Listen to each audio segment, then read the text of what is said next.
Hi guys, welcome back to my channel. I'm Sammy. Today we are going to be discussing negative habits and breaking them.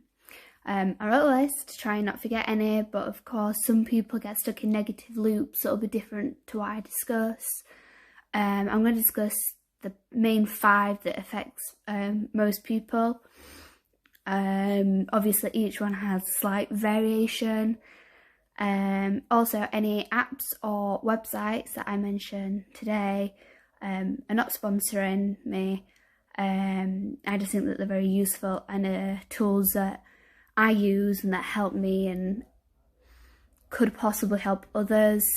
So the first negative habit is sleep patterns. Now, a lot of people struggle with this anyway. A lot of people either oversleep or don't get anywhere near enough sleep. So I've learned that by setting an alarm for the same time every weekday, whether or not I have to get up or not, the same time every weekday, and I'll try to go to bed around the same time as well. Obviously things change, so sometimes I help out at events on a Wednesday night, so I'll go to bed a lot later than I usually would. Or on Thursdays I'll go to karaoke with my friends, so that usually means going to bed later. Obviously, given current situation, it's a lot easier to go to bed around the same time. And then I still have an alarm, even though I have no reason to get up. I still have an alarm for 7 o'clock every morning. I will try to get up at it. The other time this changes is in a weekend, when I'll either stay up a little bit later or let myself have a lie-in. So this is good for oversleepers and undersleepers. I also try to not take naps in the afternoon. I am a big napper. Or if I do, I'll set a time and only have like an hour or half an hour, depending on what I've got going on that day and the night before. So I've found through various studies when researching how to stop being an oversleeper that falling asleep to music, be it the same song, the same artist, the same album, can help you sleep. I listen to the same album, and I found that with Amazon Music they have a sleep timer option, which can be set at 15 minutes, half an hour, an hour. I'm sure you'd be able to find other apps that do it. I'm not sure if like Apple Music does it, but I know that Amazon Music has a sleep timer.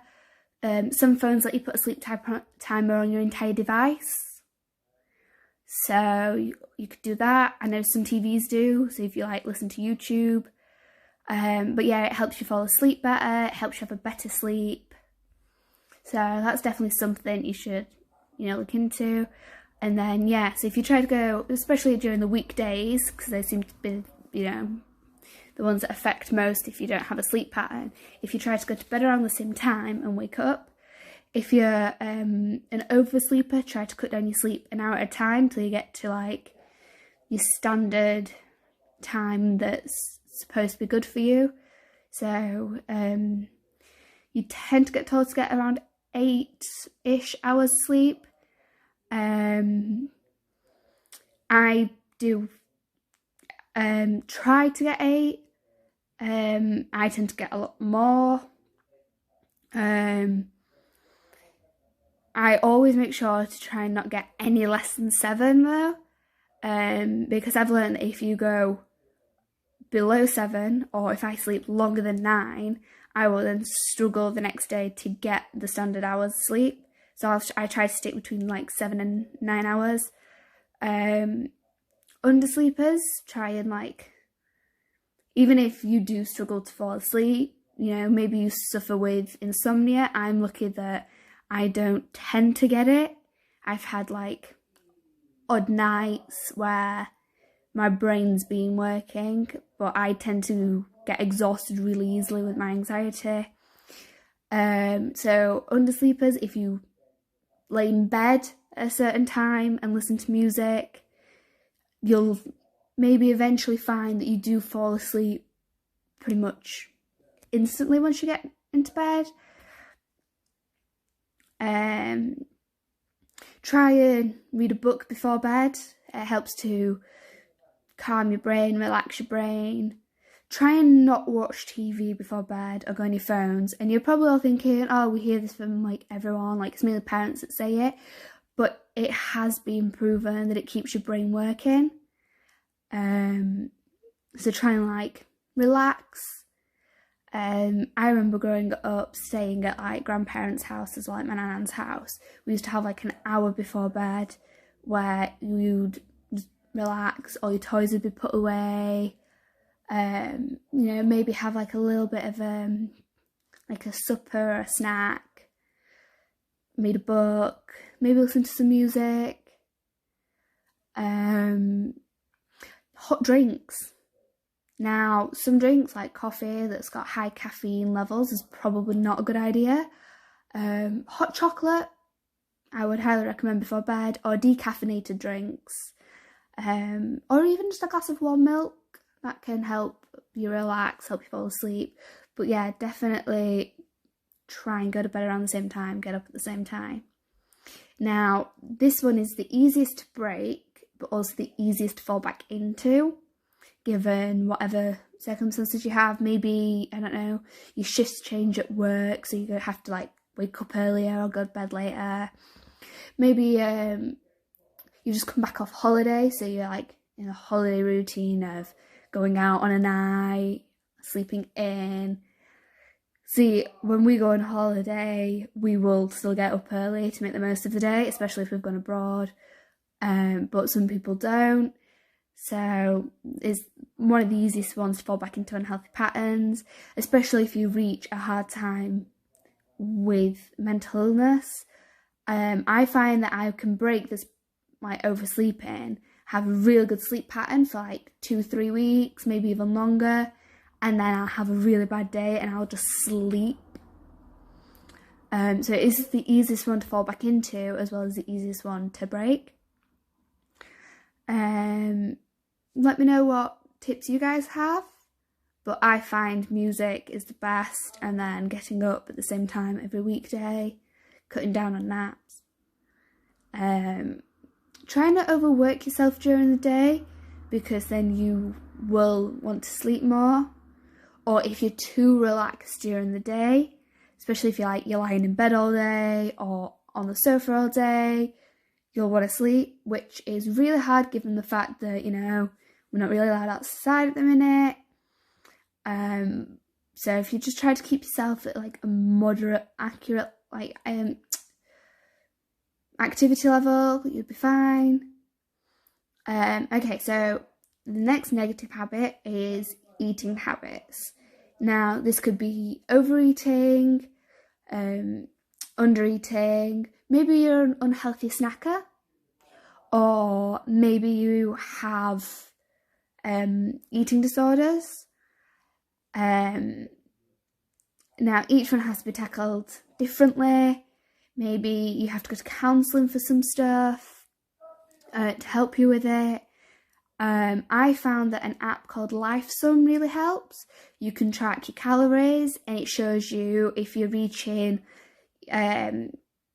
your estimated amount of carbs or fats that you're supposed to have, like your protein levels, and it tells you what you're overeating on. I found I overeat on carbs because they're my comfort food.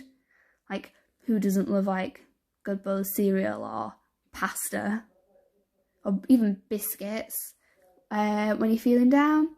So it helps. You can also track how much water you're drinking with this app, and see if you do reach, like 2 litres like you're supposed to drink during the day.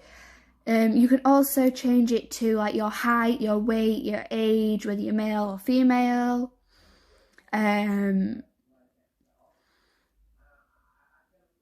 It helps to get a more accurate calorie intake level, because when you Google it, it just tells you like generalised, like the average man or the average woman, or if you're a child, like the average child, where this goes more accurately. and you can also like monitor weight changes on it, so it helps and change it on that. It's really easy to use. It's mainly free, but if you want to like then go on to some of the diets or meal planning, then you have to pay for it. But it really helps to keep track. You can set like reminders on it. It also helps to point out what bad habits you have. So I have some days where I'll overeat, I'll really unhealthily snack, and then I'll have other days where I like have 2 meals and that's it. And even then, it's nowhere near enough calories. And you can also input exercise to show what calories you've burnt, so then you know what others you need. Or if you are one that likes to stick within like your certain calories you're supposed to have, you can then put in what exercise you've done, so it's easier to monitor, because it's really hard to monitor what calories you lose. Also, it can be hooked up to other apps. So like I have a smartwatch, so I can hook it up to my smartwatch apps. So then it gets more accurate readings of like your calories you lose. So it's really good. It just helps you live a little healthier. So it can give you like recipes as well. A few of them are free, most of them you do have to pay for. But I use it as a free app. I haven't paid for it. I use it just to keep a track of what I do eat, what I drink, just to try and get as close to the calories I'm supposed to have, to make sure I don't overeat or massively undereat.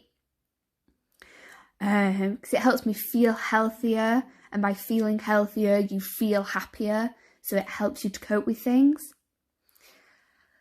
So yeah, so that's that. You might find other apps. Maybe you have like a meal plan board and you write everything down. Maybe, you know, you're a chef, or you live with your parents that are like chefs. So maybe you don't have full control over what you eat in terms of meals, but it helps you with snacking. So it's really good, and it also has a barcode scanner. So you can scan the boxes or packets if they don't really have all the dietary instructions on. It's good, but yeah, eating habits tend to be one that's more diverse, and you'll be surprised, but the majority of the population will have them without even noticing. Whether this is they don't get enough protein, or they'll overeat and not realise it. So if you actually look at portion sizes and stuff, it seems ridiculous, and they can be really small and not filling at all. So you'll tend to overeat. But yeah, by feeling and eating healthier, it can make you happier. Okay, so another negative habit is procrastination. Now, there's not really many diverse aspects of it. You either are a procrastinator or not. So this will be like putting off work. I tend to put off work and start other projects. So like I'll put off something that I got bored with, or that I find too hard, and I'll go do something else. And this tends to be that I'll do assignments that are due in later, rather than the one that's due in first, because it's an easier one.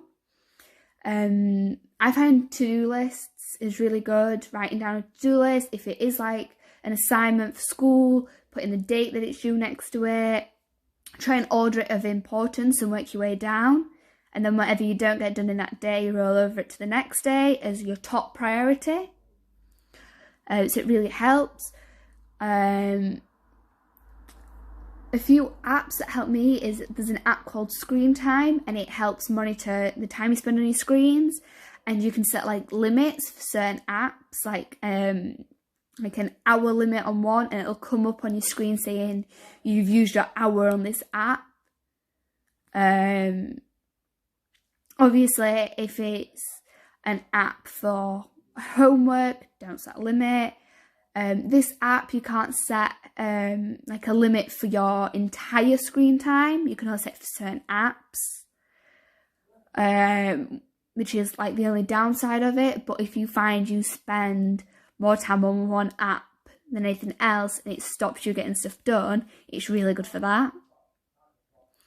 A studying one to help you keep on track with your studying. Maybe you are really bad when it comes to doing your exams and you don't revise enough, or you don't revise for like an equal amount for your subjects. Maybe you're just studying general study, like struggle in general studying. It's called Study Buddy.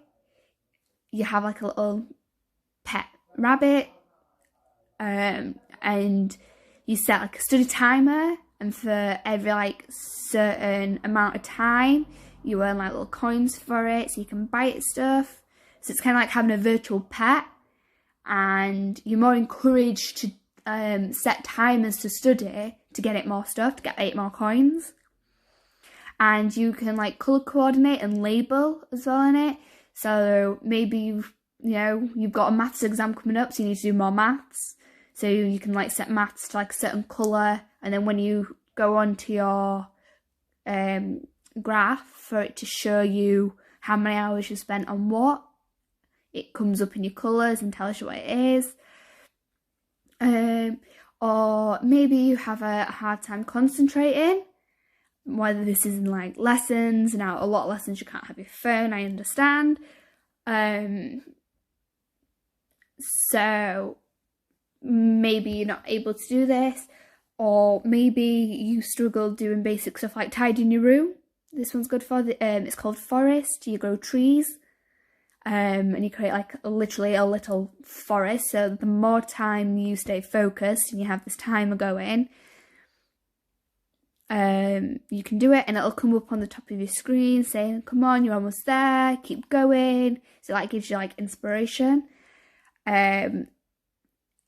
However, you can still use other apps on your phone, so you could get distracted still, and the timer will keep going.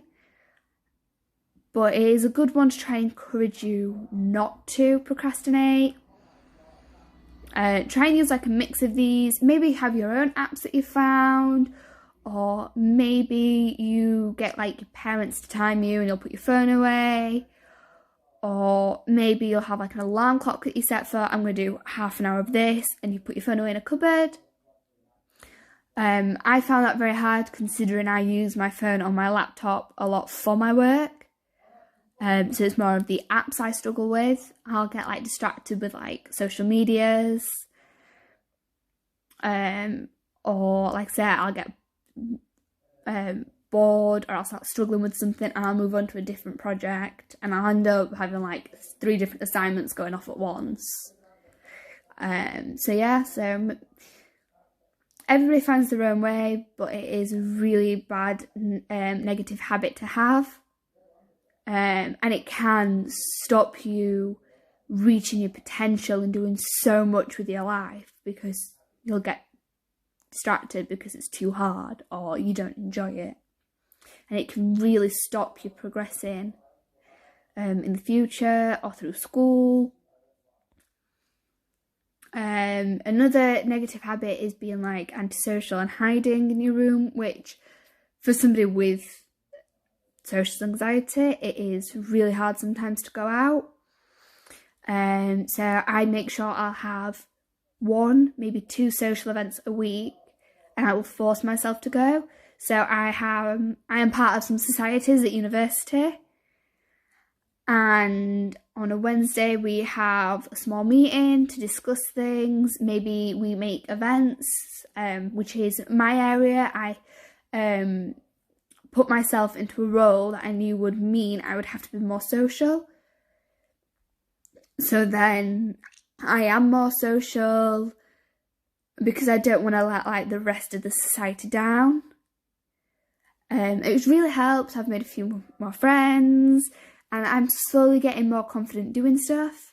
And then on a Thursday, I'll go to karaoke to a local pub with a few friends, and it started off, I'd only be there for like 5 minutes, and I've built myself up every week, and I will be there now for about 2-3 hours in a night. I haven't got up to sing. Probably going to take a few more weeks before, you know, I get the courage to do that, and maybe I'll start up by going with like a group of friends, but it is such good fun. So if you are going to like college or universities that have clubs or societies, I highly recommend joining one.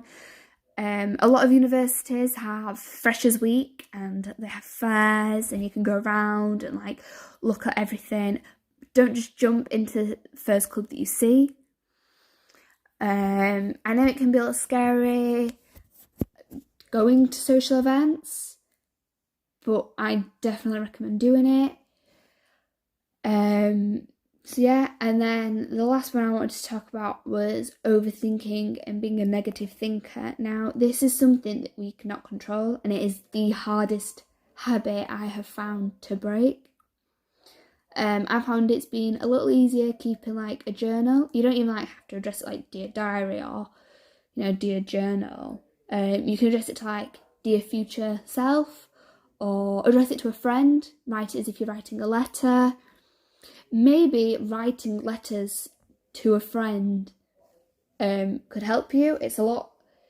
It feels a lot better, and it feels like you get something off your chest when you write something down rather than like text it to a friend or like talking to a friend. Maybe set up like, I don't know, like an hour session on a Friday. Maybe when all this is over, you can like go out to a cafe, to the pub if you're old enough. But like talking or writing things down really helps. Doing the brain dump that I showed you in the last video, or like standard mind map of what's going on in your head. I've not really found an app as such that can help with this. Through my university, we have something called the Big White Wall, which is like a website. It's completely anonymous.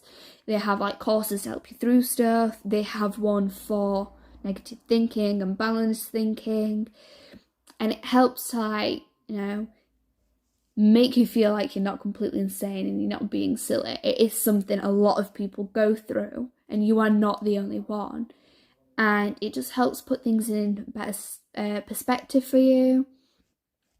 It is really helpful, but I definitely recommend either talking to someone or writing it down.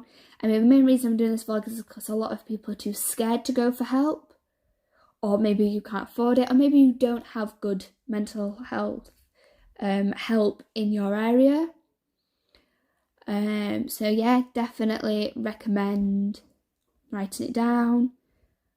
Maybe, you know, you want to start your own vlog, or maybe just a blog where you can remain completely anonymous, and, you know, writing it down, it helps.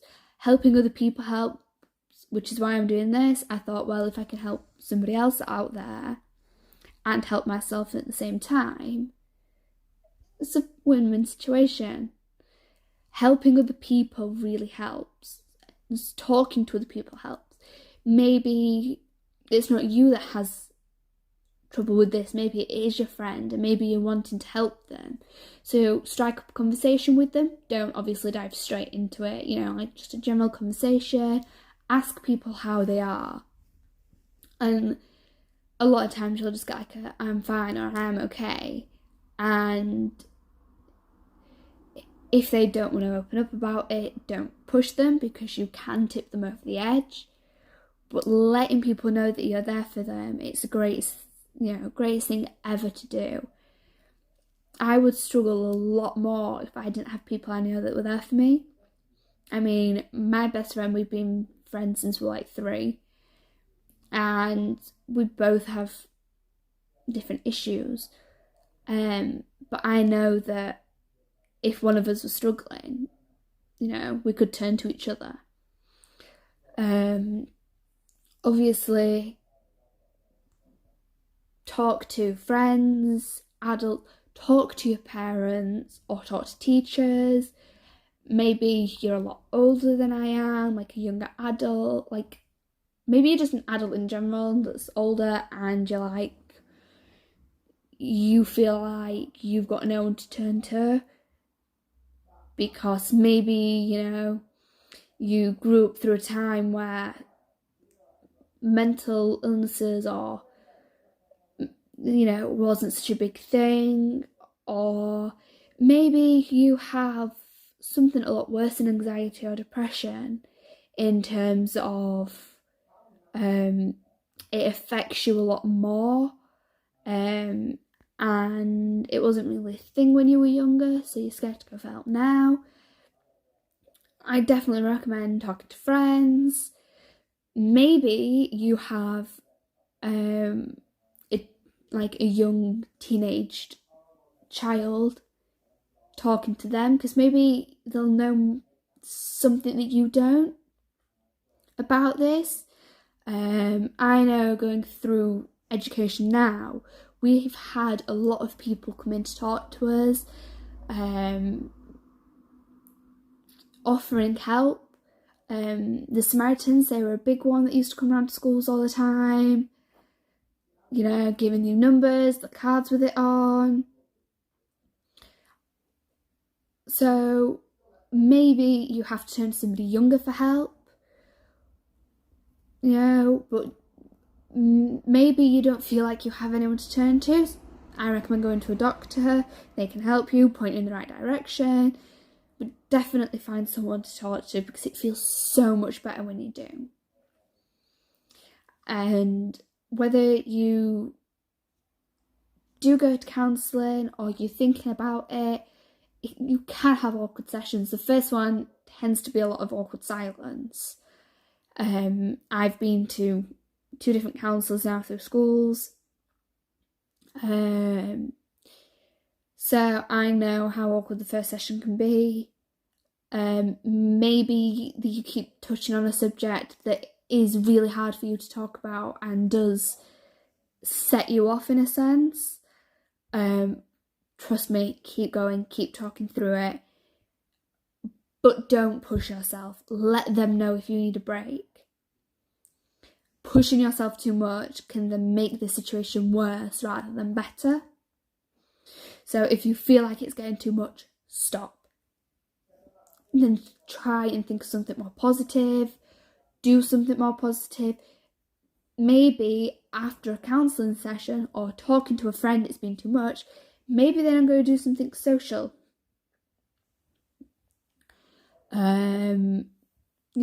Just don't push yourself, but definitely find someone to talk to, or like I said, write stuff down.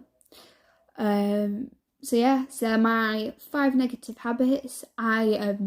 All of these, I have fallen into every single one of them. I'm trying really hard to break them. Some of them are easier than others to break, and some of them are really easy to fall back into. Another good overall app that helps track your mood and you can write notes in is called Pixels. It's for the entire year. Or maybe you can draw it up in a bullet journal, literally mark your mood for each day. It helps, write little notes, then you know why you felt like that. Maybe you've had a really good day, so you write 5 positive things down. So when you have a bad day, you've got something to turn back to and reflect on and be happy again. But yeah, so hope this has helped you. Next week I'm going to talk about more positive habits, trying to get into more positive things. So yeah, thanks and see you next week.